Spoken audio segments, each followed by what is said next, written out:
Pour le reste d'entre nous, il s'agit plutôt de changer la manière dont nous soutenons la reine, et c'est ce que nous devons faire. La princesse Anne a toujours été connue pour son honnêteté sans filtre et au fil des ans, elle a fait des remarques révélatrices sur la reine Camilla qui pourraient vous faire réfléchir. Toutes les personnes qui ont aidé Camilla à obtenir la couronne sur sa tête ont été exclues de ce couronnement. Essayait-elle de nous avertir? Qu'est-ce qu'Anne a vu chez Camilla qui a suscité ses inquiétudes? 15. L'alerte de la troisième roue.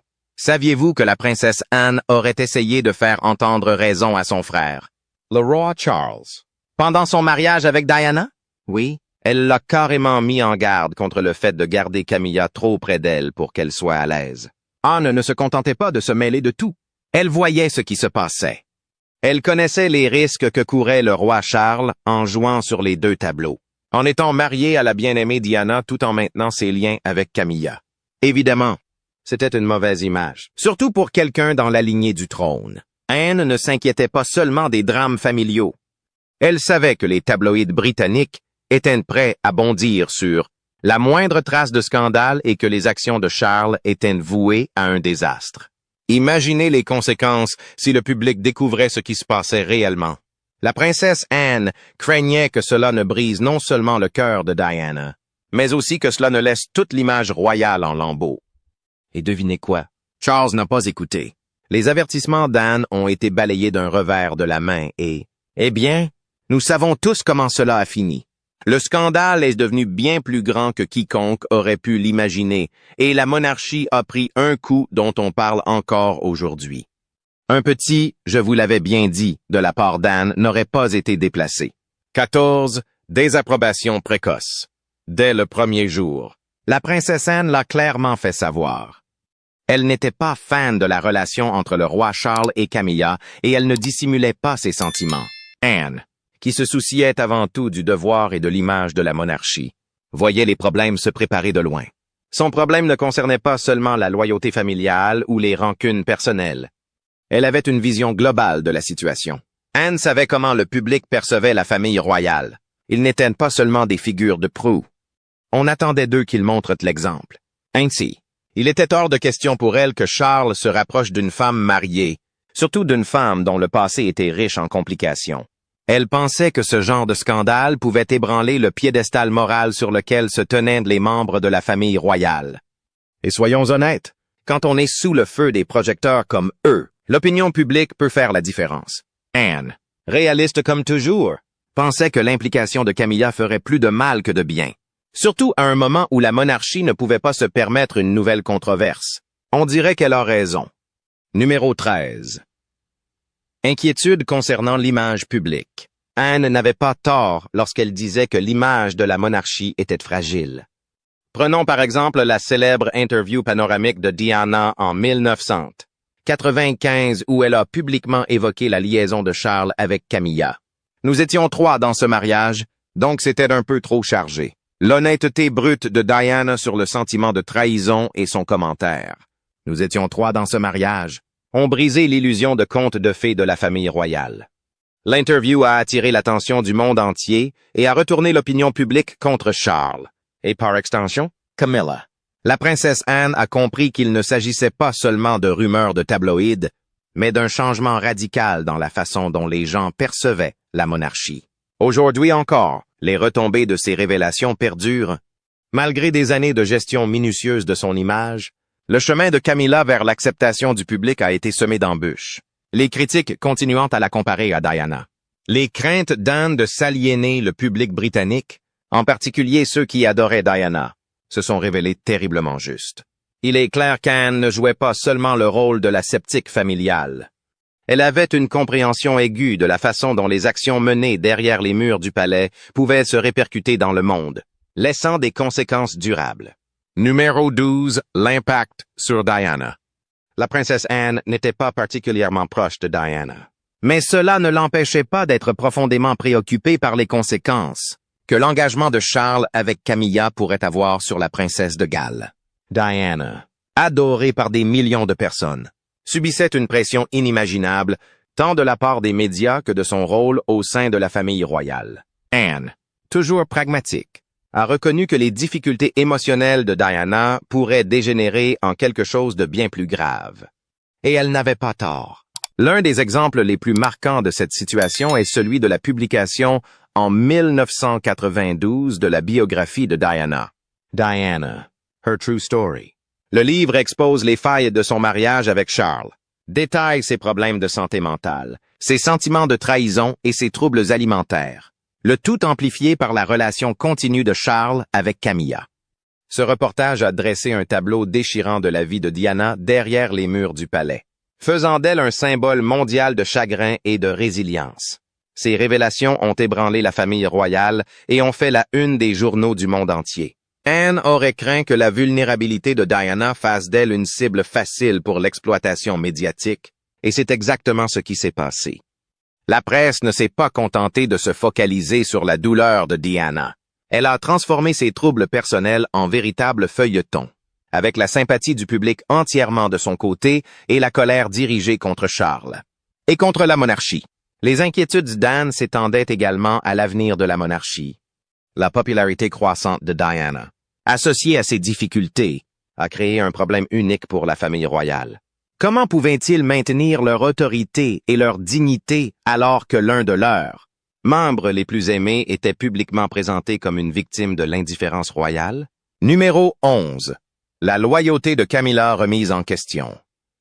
La princesse Anne n'a jamais hésité en matière de loyauté, et Camilla n'a pas vraiment réussi à la conquérir. Anne a passé toute sa vie sous le microscope, naviguant entre les exigences incessantes du devoir royal. Ainsi, lorsqu'il s'est agi de Camilla, Anne se serait demandé si elle avait les qualités nécessaires pour résister à l'examen minutieux, aux sacrifices et aux responsabilités inhérentes à son appartenance à la famille royale. Et les inquiétudes d'Anne n'étaient pas sans fondement. L'histoire de Camilla avec Charles, alors qu'elle était encore mariée à Andrew Parker Bowles, était un sujet de discussion. Il ne s'agissait pas seulement de ragots royaux. C'était un fait qui avait fait la une des journaux, alimentant une impression de trahison. Anne, qui appréciait avant tout la discrétion et la discipline, aurait vu cela comme un signal d'alarme. Si Camilla avait déjà été impliquée dans une situation aussi controversée, pouvait-on lui faire confiance pour protéger l'image de la monarchie à l'avenir? Les soupçons d'Anne ont été confirmés par des moments comme la réaction négative à l'encontre de Camilla. À la fin des années 1990, l'opinion publique à son égard était au mieux glaciale. De nombreux Britanniques lui reprochant la rupture du mariage de Charles et Diana. Anne aurait craint que les actions passées de Camilla ne soient pas seulement un problème personnel, mais qu'elles représentent un risque potentiel pour toute la famille. La confiance du public dans la monarchie était déjà fragile, et Anne ne voulait pas que l'histoire de Camilla lui cause davantage de dommages. Un moment révélateur des doutes d'Anne fut sa relation apparemment distante avec Camilla dans les années qui suivirent de la mort de Diana.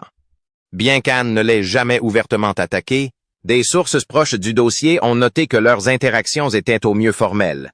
Pour une personne aussi directe qu'Anne, cela en dit long.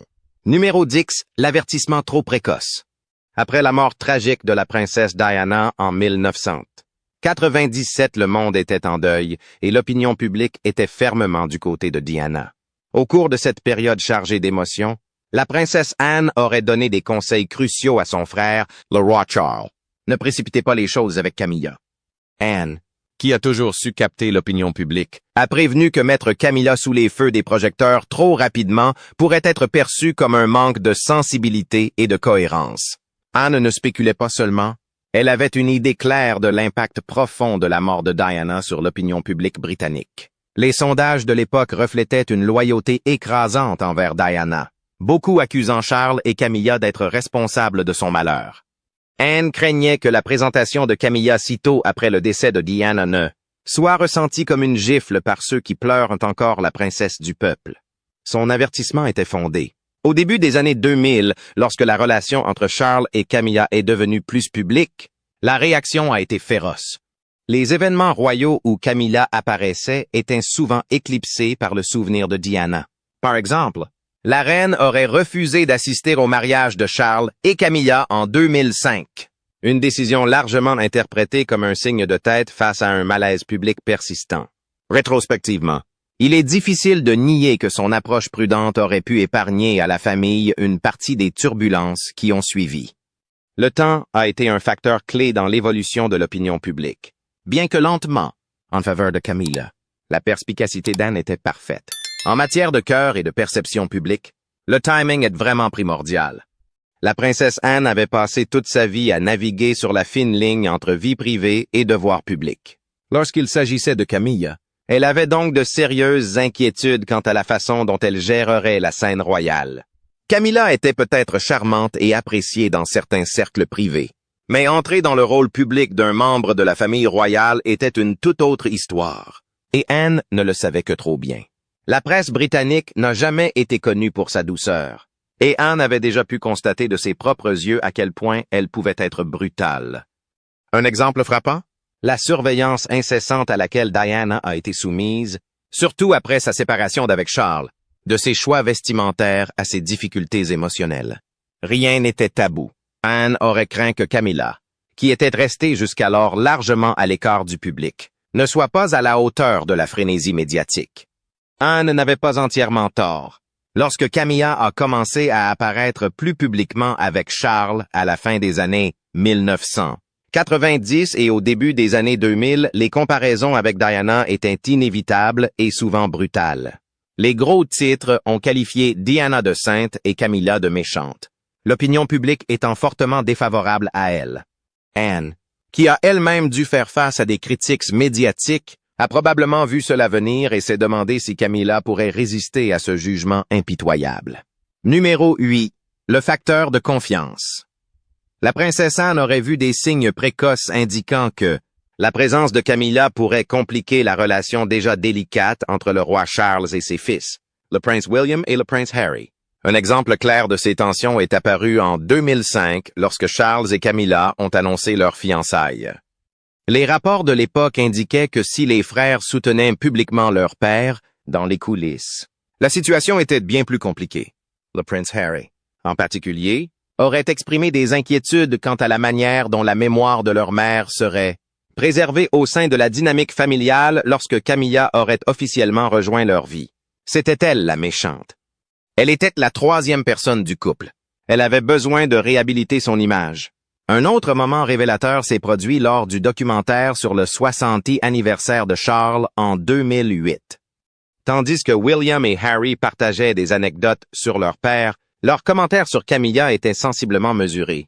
Tous deux évitaient de trop approfondir le rôle de Camilla dans leur famille, reflétant l'équilibre délicat qu'ils s'efforçaient de trouver entre le soutien à leur père et le respect de la mémoire de leur défunte mère. Les craintes d'Anne n'étaient pas seulement ancrées dans sa loyauté envers Diana, mais aussi dans une compréhension pratique de la dynamique familiale.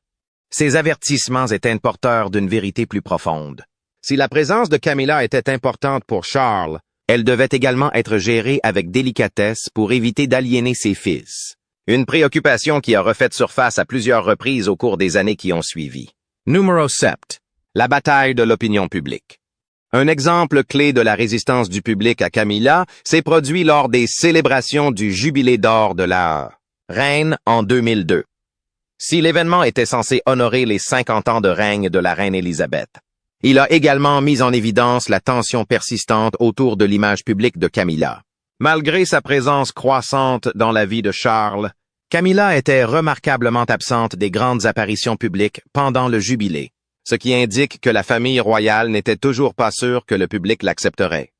Un autre moment qui a mis en évidence les inquiétudes d'Anne a été la réaction du public à l'inclusion de Camilla dans les fonctions royales officielles de Charles. Par exemple, lors d'une tournée royale en Écosse en 2004, Charles et Camilla sont apparus ensemble lors d'un événement public. Mais leur accueil a été au mieux tiède. La foule était moins nombreuse que prévu, et la presse a noté qu'une grande partie de l'attention était toujours centrée sur l'héritage de Diana plutôt que sur l'avenir de Charles et de Camilla.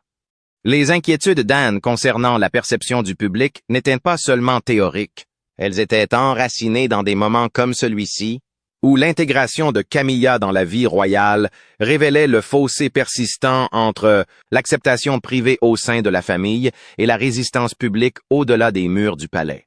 Numéro 6. Crise d'image. Les inquiétudes de la princesse Anne à propos de Camilla n'étaient pas sans fondement. Elle avait déjà vu comment les médias pouvaient échapper à tout contrôle et ternir la réputation de la famille royale. Prenons par exemple la frénésie médiatique qui a suivi la fuite des enregistrements du scandale Camilla Gate en 1993. L'appel téléphonique intime entre Charles et Camilla a fait la une des tabloïds du monde entier, renforçant encore la réputation de Camilla en tant que personnage controversé. Les enregistrements n'ont pas seulement affecté Charles. Ils ont dépeint toute la famille royale comme empêtrée dans un scandale, éclipsant ses fonctions publiques. Anne, avec son approche pragmatique, a probablement vu ces événements comme des avertissements du chaos que le retour de Camilla pourrait apporter. Ses craintes n'étaient pas injustifiées. Dans les années qui ont suivi les apparitions publiques de Camilla aux côtés de Charles, les gros titres ont souvent fait ressortir d'anciennes controverses. Les médias ont souvent comparé Camilla à Diana, ce qui a entretenu le récit de la trahison. Pour Anne, ces moments n'étaient pas seulement une mauvaise publicité, ils représentaient des distractions par rapport au travail de la monarchie et des menaces pour sa stabilité. Cinquièmement, les tensions au sein de la famille royale. La monarchie prospère grâce à l'unité, et Anne aurait craint que le rôle croissant de Camilla ne déstabilise les relations déjà délicates au sein du cercle royal. Et soyons honnêtes, lorsque la dynamique familiale est aussi publique que la leur, même la plus petite fissure peut se transformer en problème majeur. Les tensions familiales sont apparues au début des années 2000 lorsque Charles a commencé à introduire Camilla dans des événements royaux plus officiels. Il semblerait que la reine Élisabeth II elle-même ait mis du temps à accepter l'idée que Camilla fasse partie de la famille royale. On raconte même que la reine aurait initialement refusé de la rencontrer. Il y a aussi la gêne bien documentée entre Camilla et le prince Philippe. Connu pour ses opinions tranchées, Philippe aurait été peu enthousiasmé par la notoriété croissante de Camilla. Ces frictions n'étaient pas seulement personnelles. Elles avaient de réelles implications sur la capacité de la famille à présenter un front uni au public. Une préoccupation majeure pour Anne. La relation d'Anne avec Camilla elle-même aurait été distante pendant des années. Bien qu'Anne ait gardé une attitude civile, leurs interactions ont été décrites comme formelles et réservées, reflétant le scepticisme d'Anne quant au rôle de Camilla.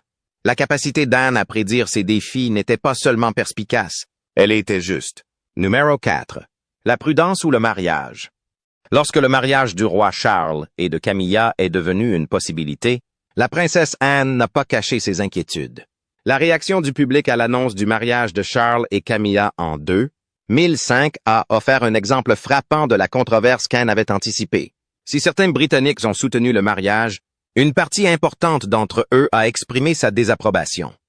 Le caractère discret de leur mariage, une cérémonie civile au lieu d'une grande cérémonie religieuse, en dit long sur l'approche prudente de la famille royale. Un moment qui a montré cette tension est survenu lorsque la reine Élisabeth II aurait fait l'impasse sur la cérémonie de mariage, n'assistant qu'à la bénédiction qui a suivi.